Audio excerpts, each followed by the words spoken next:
Hey True Believers, Englentine here with another batch of new comic book reviews. This time around we're going to be talking about Deathstroke Inc. #1, Black Widow #11, and Primordial #1, the new book from Jeff Lemire. And stick to the end to find out which one wins the video. What is better? Is it the Marvel, the DC, or the independent comic book? Alright, with all that said, let's get this party started. As always, and with each of the comics, I'll be taking a look at the cover first. I like this one.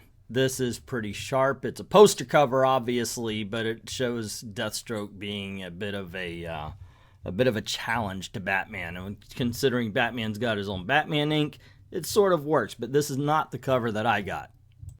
This was the cover I decided to buy, and why not? It's Adam Hughes' Black Canary. Of course you're gonna get it, in spite of the fact that it tells you nothing about what's going on inside the book.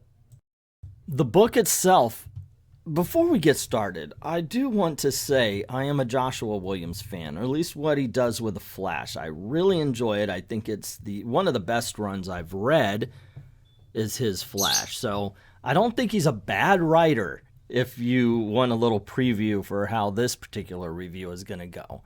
I think this is a mess, in all honesty. I don't know what Joshua Williams thinks this book is supposed to be or what he wants to do with it. The tone is all over the place.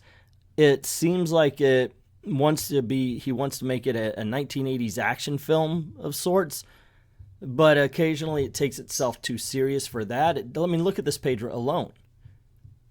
Right there, that should tell you this is not something to be taken seriously. And I don't think it really holds that tone. If you're going to go over the top like this, then go over the top. You really got to embrace it. But you also have to make sure that all of the dialogue meets the same standards. You got to make sure that the art meets the same standards. And I don't think that happens here. And what you end up having is a bit of an unfocused mess. That's what I've got.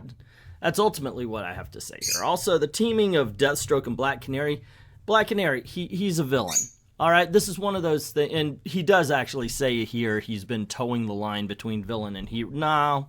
No, he really hasn't, especially since the New 52 and Rebirth, if you've been reading those stories. So this may be their attempt to what do you call it, reconcile or whatever, reboot him again. But it just doesn't make sense. This is a guy to be taken down.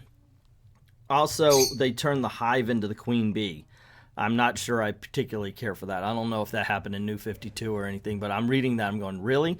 This is supposed to be like DC's version of AIM, and they turned the Hive into Queen Bee, where she's got her drones and so forth and so on. A lot of stuff I didn't like about the book. Like I said, it's a big mess. It may just be my own prejudices about the New 52 and Rebirth changes and everything, but it just didn't work for me. Hopefully you guys, if you read it, you liked it. God bless you for it. But for me, not my thing. Okay, here you go. Talk about this cover here. Space Monkey Mafia. Space Monkey Mafia. I just got to tell you, this is the perfect cover for what you're about to get in this book, because this is a muddled sorts of images that might connect if you could put all the pieces together, but if you can't put all the pieces together, it's just messy. And basically the review of the cover is the good review for the book as well. This is, as much as Joshua Williams didn't know the tone, it seems right here Jeff Lemire wants to create a mystery, kind of a controversy around the space program. And he wants to give so little information for you to find out later that there's no information being given now. So it's all mystery. Ooh, isn't this so mysterious? Isn't this so, oh, what's going on here? We don't know. Oh, they're hinting at something, but they're never actually saying anything.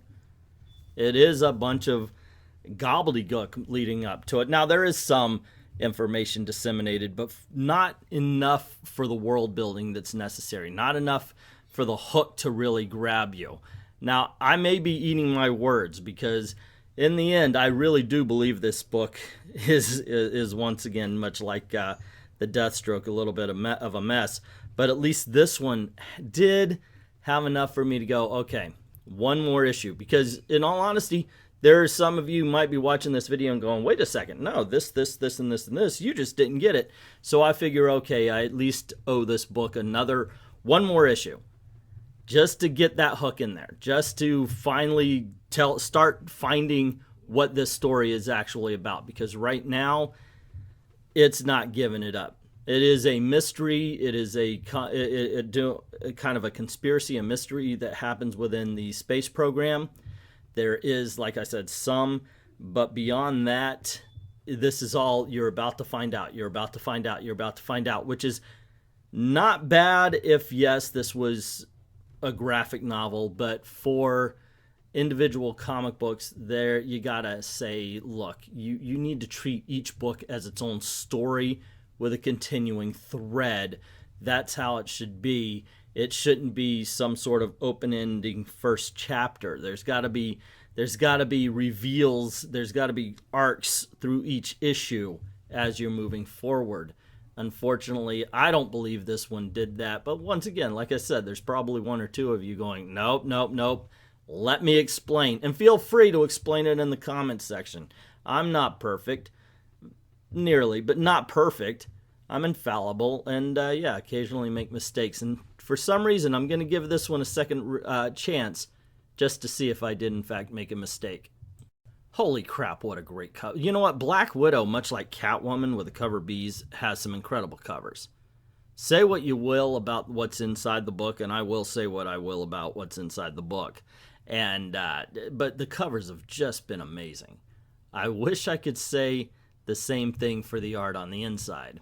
Unfortunately, Raphael de la Torre does not hold up to what we just saw on the front of it. Kelly Thompson, on the other hand, has written some things I have liked. She's decent. Unfortunately, that's also not on display here. Look at this art. Come on. You open that. Oh my gosh, this cover's gorgeous. This book, yeah, let me check it out. Boom. Here we go. Oh, my Lord. Yeah, we've seen it. We've seen it so many times, haven't we? The bait and switch cover. I get them all the time. I like the cover B's, and I'm very used to this happening. So let's get to the story. It's basically an information dump where Black Widow needs to go meet up with a contact. He tells her about the mission that's coming up, and she leaves. There's not a lot of actual mission in this book. They do go fight a couple of twins in a circus tent. And in all honesty, what really got to me, I wanted to like this book, gang. I really do. There's just certain things. Have you ever seen a comic that, oh my gosh, that's got to be awesome. It's got to be awesome. So you pick it up and it's bad and you go, all right. So you go back to it thinking, it can't be as bad as I read it. Oh, yes, it is. That's Black Widow for me. The first story, though, I didn't mind. The reason why I'm not really a fan of this is these characters right here, mainly, is that the dialogue is nothing that anybody would ever say. You know, it's one of those things. It's comic book dialogue, which, it's a comic book. Yeah, I get it. But it's so forced. It's trying so hard to be clever, to be witty, to be a spy thriller, that it's obviously trying. And that's where it kind of breaks down. It's where it pulls you out of the story. And unfortunately, that's not a good thing. You need to be involved. You need to be thinking, okay, well, I'm worried about the characters. Put yourself in their shoes. So when something happens, you actually feel the tension. You feel the drama. You feel the comedy. The jokes are forced. The dialogue is nothing anybody would ever say, even in that situation. They just don't talk like people. They talk like comic book characters. And unfortunately, that makes it a lot more fake than it should be. I said once before, if the writers can't believe that the characters are three-dimensional, how are they going to make us believe that they're three-dimensional characters? And if they can't do that, then why would we care? Why would we care what happens to Black Widow or to Yelena or to the two kids sparring or to the twins here or anything? And ultimately, that's how I felt about Black Widow number 11. Maybe I'll come back to it sometime, check it out again, and find out it's just as bad. I gotta be honest, I hate recording videos like this. But why do you do them? Come on, get real. All right, but here's the thing. I want all of the comics to be great. I mean, I spend money on them. You know, you spend money on them. You want everything you pay for to be as excellent as you can. But you know what? I do like to put them in order from worst to best. So here we go. By far the worst was Black Widow. The forced dialogue, the action that actually had no stakes in it in this issue. Everything just did not gel. Deathstroke, if it can find a tone, I think could actually be good. That's why I'm putting it in second place. I think that it does have some potential, but Primordial, even though it was a bit of a mess, the writing was okay, and I, in all honesty, think maybe it was something I didn't get, so I'm willing to give it another chance. But that's just my opinion. What is yours? Let me know in the comments below. Don't forget to click like, share, subscribe, ring that notification bell if you haven't done it already. And if you don't mind helping out the channel, there's a link to Ko-Fi in the description below. Go drop $1 in the tip jar. I'd like to thank everybody who's already done that, and to everyone, all of the true believers, thank you very, very much for watching.